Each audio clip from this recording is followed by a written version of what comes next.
ನಮ್ಮ ಸುಬ್ರಹ್ಮಣ್ಯ ಅಥವಾ ಕಾರ್ತಿಕೇಯನಿಗೆ 6 ಪ್ರದಕ್ಷಿಣೆಗಳು, ಏಕೆಂದರೆ ಷಣ್ಮುಖ ಅಥವಾ 6 ಮುಖಗಳ ಪ್ರತೀಕವಾಗಿ. ಇನ್ನು ನಮ್ಮ ನವಗ್ರಹಗಳಿಗೆ 7 ಪ್ರದಕ್ಷಿಣೆಗಳು. ಇರುವುದು ನವಗ್ರಹ ಅಂದರೆ 9, ಆದರೆ 7 ಪ್ರದಕ್ಷಿಣೆಗಳು ಏಕೆ? ಏಕೆಂದರೆ 7 ದಿನಗಳ ವಾರವು ಮೊದಲ 7 ಗ್ರಹಗಳನ್ನು ಆಧರಿಸಿದೆ. ಅಂದರೆ ಸೂರ್ಯ ಭಾನುವಾರ, ಚಂದ್ರ ಸೋಮವಾರ, ಮಂಗಳ ಮಂಗಳವಾರ, ಬುಧ ಬುಧವಾರ, ಗುರು ಗುರುವಾರ, ಶುಕ್ರ ಶುಕ್ರವಾರ, ಶನಿ ಶನಿವಾರ. 7 ಪ್ರದಕ್ಷಿಣೆಗಳು ಈ 7 ಗ್ರಹಗಳ ಶಕ್ತಿಯನ್ನು ಪ್ರತಿನಿಧಿಸುತ್ತದೆ. ನವಗ್ರಹಗಳಲ್ಲಿ 9 ಗ್ರಹಗಳಿದ್ದರೂ ಮೊದಲ 7 ಗ್ರಹಗಳು ಮಾತ್ರ ದೃಶ್ಯಮಾನ ಆಕಾಶಕಾಯಗಳು. ಆದರೆ ರಾಹು ಮತ್ತು ಕೇತು ಇವು ಬರೀ ಛಾಯಾಗ್ರಹಗಳಾಗಿದ್ದು ನಮಗೆ ಭೌತಿಕವಾಗಿ ಕಾಣುವುದಿಲ್ಲ. ಅಷ್ಟೇ ಅಲ್ಲದೆ ಮಾನವ ದೇಹದಲ್ಲಿ 7 ಮುಖ್ಯ ಧಾತುಗಳು ಅಂದರೆ ರಸ, ರಕ್ತ, ಮಾಂಸ, ಮೇಧಸ್, ಅಸ್ಥಿ, ಮಜ್ಜ, ಶುಕ್ರ ಇವುಗಳು ಇದ್ದು ಪ್ರತಿಯೊಂದು ಗ್ರಹವು ಈ ಧಾತುಗಳ ಮೇಲೆ ಪ್ರಭಾವ ಬೀರುತ್ತದೆ. ಮತ್ತು ಸಪ್ತ ಚಕ್ರಗಳು, 7 ಪ್ರಮುಖ ಚಕ್ರಗಳಿಗೆ ಪ್ರತಿಯೊಂದು ಚಕ್ರವನ್ನು ಒಂದು ಗ್ರಹದೊಂದಿಗೆ ಸಂಬಂಧಿಸಲಾಗಿದೆ. ಆಯುರ್ವೇದದಲ್ಲಿ ಮಾನವನ ದೇಹದ 7 ಮುಖ್ಯ ಭಾಗಗಳು 7 ಗ್ರಹಗಳ ಪ್ರಭಾವಕ್ಕೆ ಒಳಪಟ್ಟಿದೆ. ಪ್ರಾಚೀನ ಭಾರತೀಯ ಖಗೋಳಶಾಸ್ತ್ರದಲ್ಲಿ 7 ಗ್ರಹಗಳು ಮಾತ್ರ ಗುರುತಿಸಲ್ಪಟ್ಟವು. ಅಷ್ಟೇ ಅಲ್ಲದೆ 7 ಸಂಖ್ಯೆಯು ಹಿಂದೂ ಧರ್ಮದಲ್ಲಿ ಪರಿಪೂರ್ಣತೆಯ ಮತ್ತು ಶುಭದ ಸಂಕೇತವಾಗಿದೆ. ಈ ಕಾರಣಗಳಿಂದಾಗಿ ನವಗ್ರಹಗಳನ್ನು ಪೂಜಿಸುವಾಗ ಅಥವಾ ಪ್ರದಕ್ಷಿಣೆಯನ್ನು ಮಾಡುವಾಗ 7 ಪ್ರದಕ್ಷಿಣೆಗಳನ್ನು ಮಾಡುವುದು ಸಂಪ್ರದಾಯವಾಗಿದೆ. ಇನ್ನು ನಮ್ಮ ನಾಗದೇವರಿಗೆ 5 ಪ್ರದಕ್ಷಿಣೆಗಳು. ನಾಗದೇವರು ಪಂಚಮಹಾಭೂತಗಳಾದ ಭೂಮಿ, ನೀರು, ಅಗ್ನಿ, ವಾಯು ಮತ್ತು ಆಕಾಶವನ್ನು ಪ್ರತಿನಿಧಿಸುತ್ತದೆ. ಅಷ್ಟೇ ಅಲ್ಲದೆ ಆದಿಶೇಷ ಮತ್ತು ಇತರ ಪ್ರಮುಖ ನಾಗದೇವತೆಗಳು 5 ತಲೆಗಳನ್ನು ಹೊಂದಿರುವುದಾಗಿ ಪುರಾಣಗಳಲ್ಲಿ ವರ್ಣಿಸಲಾಗಿದೆ. ಪ್ರತಿ ಪ್ರದಕ್ಷಿಣೆಯು ಒಂದೊಂದು ತಲೆಗೆ ಗೌರವ ಸಲ್ಲಿಸುವಂತಿದೆ. ಅಲ್ಲದೆ ಮನುಷ್ಯರ 5 ಇಂದ್ರಿಯಗಳಾದ ಕಣ್ಣು, ಕಿವಿ, ಮೂಗು, ನಾಲಿಗೆ ಮತ್ತು ಚರ್ಮದ ಪವಿತ್ರೀಕರಣವನ್ನು ಸೂಚಿಸುತ್ತದೆ.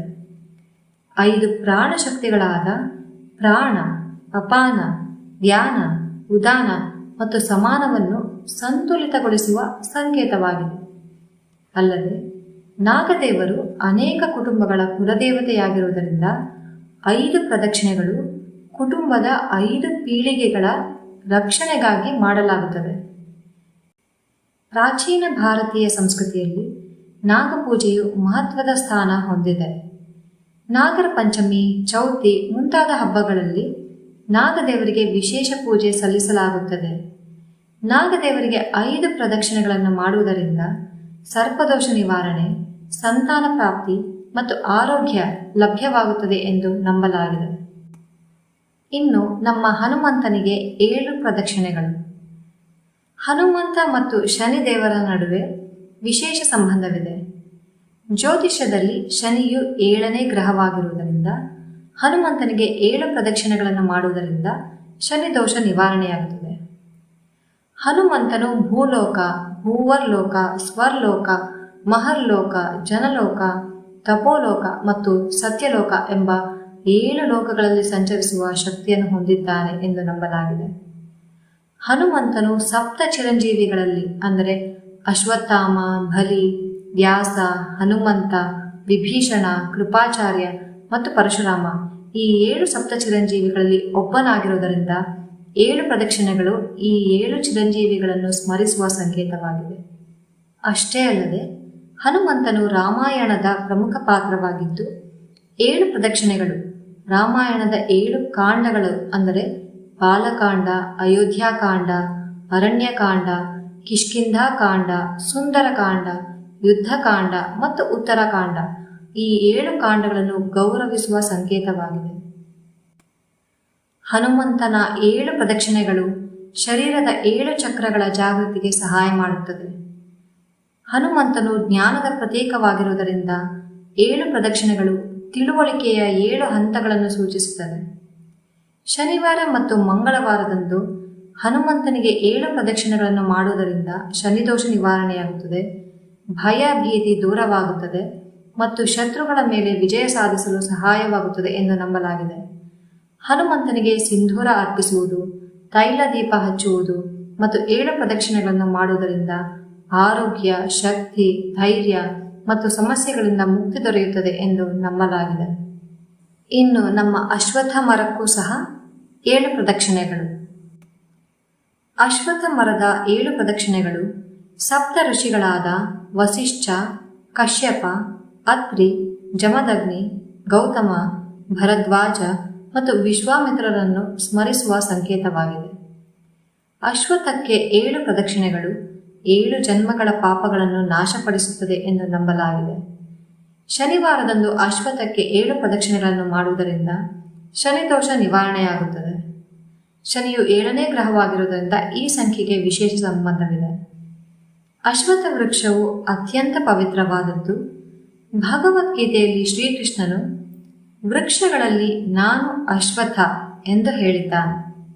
ಶನಿವಾರ ಅಥವಾ ಅಮಾವಾಸ್ಯೆಯಂದು ಅಶ್ವತ್ಥಕ್ಕೆ 7 ಪ್ರದಕ್ಷಿಣೆಗಳನ್ನು ಮಾಡಿ ನೀರು, ಹಾಲು ಮತ್ತು ನೈವೇದ್ಯವನ್ನು ಅರ್ಪಿಸುವುದರಿಂದ ಶುಭ ಫಲ ಲಭಿಸುತ್ತದೆ ಎಂದು ನಂಬಲಾಗಿದೆ.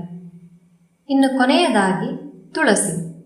ತುಳಸಿಗೂ ಸಹ 4 ಪ್ರದಕ್ಷಿಣೆ. ತುಳಸಿಯನ್ನು ವಿಷ್ಣುಪ್ರಿಯ ಅಥವಾ ವಿಷ್ಣುವಿನ ಪ್ರಿಯತಮೆ ಎಂದು ಪರಿಗಣಿಸಲಾಗಿದೆ.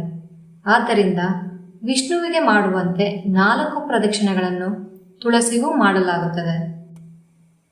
ತುಳಸಿಯ ಮೂಲವು ಬ್ರಹ್ಮದೇವನ 4 ಮುಖಗಳಿಂದ ಉತ್ಪತ್ತಿಯಾದ ಅಮೃತದಿಂದ ಬಂದಿದೆ ಎಂಬ ಪುರಾಣ ಕಥೆ ಇದೆ. ಆದ್ದರಿಂದ 4 ಪ್ರದಕ್ಷಿಣೆಗಳು. ಅಲ್ಲದೆ ತುಳಸಿಯಲ್ಲಿ 4 ಮುಖ್ಯ ಔಷಧೀಯ ಗುಣಗಳು ಅಂದರೆ ಆಂಟಿ ಬ್ಯಾಕ್ಟೀರಿಯಲ್, ಆಂಟಿವೈರಲ್, ಆಂಟಿಫಂಗಲ್ ಮತ್ತು ಇಮ್ಯುನೋ ಮಾಡ್ಯುಲೇಟರಿ ಇವೆ ಎಂದು ಆಯುರ್ವೇದದಲ್ಲಿ ನಂಬಲಾಗಿದೆ. ಈ 4 ಗುಣಗಳನ್ನು ಗೌರವಿಸುವ ಸಂಕೇತವಾಗಿ 4 ಪ್ರದಕ್ಷಿಣೆಗಳು. ಮತ್ತು 4 ವಿಧದ ಭಕ್ತಿ ಅಂದರೆ ಸಾಲೋಕ್ಯ ಅಂದರೆ ದೇವರ ಲೋಕದಲ್ಲಿ ವಾಸಿಸುವುದು, ಸಾಮೀಪ್ಯ ಅಂದರೆ ದೇವರ ಬಳಿ ಇರುವುದು, ಸಾರೂಪ್ಯ ಅಂದರೆ ದೇವರ ರೂಪವನ್ನು ಪಡೆಯುವುದು ಮತ್ತು ಸಾಯುಜ್ಯ ಅಂದರೆ ದೇವರೊಂದಿಗೆ ಐಕ್ಯತೆ ಹೊಂದುವುದು. ಈ 4 ವಿಧದ ಮುಕ್ತಿಯನ್ನು ಸೂಚಿಸುವ ಸಂಕೇತವಾಗಿ 4 ಪ್ರದಕ್ಷಿಣೆಗಳು. ಪುರಾಣಗಳ ಪ್ರಕಾರ ತುಳಸಿಯ 4 ಪ್ರದಕ್ಷಿಣೆಗಳು ಎಲ್ಲ ಪಾಪಗಳಿಂದ ಮುಕ್ತಿಯನ್ನು ನೀಡುತ್ತವೆ ಮತ್ತು ವಿಷ್ಣು ಲೋಕವನ್ನು ತಲುಪಲು ಸಹಾಯ ಮಾಡುತ್ತವೆ. ತುಳಸಿ ಸಸ್ಯಕ್ಕೆ ಪ್ರದಕ್ಷಿಣೆ ಮಾಡುವಾಗ ಭಕ್ತಿಯಿಂದ ಓಂ ವೃಂದಾಯೇ ನಮಃ ಅಥವಾ ಓಂ ತುಳಸಿಯೇ ನಮಃ ಎಂದು ಜಪಿಸುತ್ತಾ ಮಾಡುವುದು ಶುಭದಾಯಕ. ಪ್ರದಕ್ಷಿಣೆ ಮಾಡುವಾಗ ತುಳಸಿ ಗಿಡವನ್ನು ಮುಟ್ಟದೆ ಗೌರವದಿಂದ ಪ್ರದಕ್ಷಿಣೆ ಮಾಡಬೇಕು. ಸ್ನೇಹಿತರೆ, ಪ್ರದಕ್ಷಿಣೆ ಹಾಕುವುದು ಕೇವಲ ಧಾರ್ಮಿಕ ಆಚರಣೆಯಲ್ಲ, ಅದು ಮಾನಸಿಕ ಹಾಗೂ ದೈಹಿಕ ಆರೋಗ್ಯಕ್ಕೆ ಕೂಡ ಸಹಾಯಕಾರಿ. ಮನಸ್ಸಿನಲ್ಲಿ ಶ್ರದ್ಧೆ, ಭಕ್ತಿ ಮತ್ತು ಪರಿಶುದ್ಧ ಉದ್ದೇಶದೊಂದಿಗೆ ಮಾಡಿದಾಗ ಪ್ರದಕ್ಷಿಣೆಯು ಹೆಚ್ಚು ಫಲಪ್ರದವಾಗುತ್ತದೆ. ದೈವಿ ಸಂಪತ್ ವಿಮೋಕ್ಷಾಯ ನಿಬಂಧಾಯ ಆಸುರಿ ಮತ ಭಕ್ತ್ಯಾ ಸಮರ್ಪಿತಂ ಕಾರ್ಯಂ ತಸ್ಮಾತ್ ಭಕ್ತೋ ಭವಾರ್ಜುನ. ಧನ್ಯವಾದಗಳು. ವಿಡಿಯೋ ಇಷ್ಟವಾಗಿದ್ದಲ್ಲಿ ಲೈಕ್ ಮಾಡಿ, ಶೇರ್ ಮಾಡಿ ಮತ್ತು ಸಬ್ಸ್ಕ್ರೈಬ್ ಮಾಡಿ.